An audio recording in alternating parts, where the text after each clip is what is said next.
Հայաստանի Հանրապետության 16-25 թվականների տարածքային զարգացման ռազմավարության հավանության տալու մասին արձանագրային որոշման հետ կապված ներկայացնեմ, որ ռազմավարությունը 16 թվականի կառավարության ծրագրային դրույթերին ներկայացնում։ Ռազմավարությունը փաստաթուղթ է, որը ներառում է 16-25 թվականներին Հայաստանի Հանրապետության տարածքների մրցունակության բարձրացման խնդիրը եւ համաչափ զարգացման խնդիրը։ Մեր բոլորիս հայտնի է, որ մեր երկիրը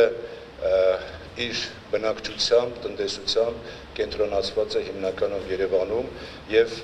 անհամաչափությունը խիստ մեծանում է տարեց տարի եւ ամենափոքր համեմատությունը կարող է այն ի ցույց դնել բոլորին։ Մեկ շնչի հաշվարկով Երևանում հնան կազմում է 146 միավոր, իսկ մենք մարզեր ունենք, որտեղ այն հասնում է 40-ի։ Այս անհամաչափությունը վերացնելու համար ռազմավարությունը դնում է հիմնական սկզբունքներ,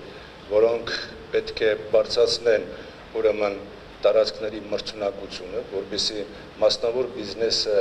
շուկայական ճնշման խնդրի տակ կարողանա գնալ դեպի մարզեր, եւ երկրորդը համաչափություն, որը պետք է ապահովի ուրեմն սոցիալական, կենցաղային, ենթակառուցվածքային մակարդակի բարձրացում համապատասխան տարածքներում։ Ռազմավարությունը մոտորկված է Եվրոպայության երկրների փորձից, նշեմ, որ նկատի են առնվել այնպիսի երկրներ, որոնք անցել են այս ուղին կամ ուղու process-ի մեջ են, որոնք իրենց բնակչության թվով չեն գերազանցում մինչև 6 միլիոնը, տարածքների չափով չեն գերազանցում 90,000 քառակուսի կիլոմետր տարածք եւ տարածքի որոշակի հատվածներ մոտ 40%-ով համարվում են բարձր լեռնային տարածքներ։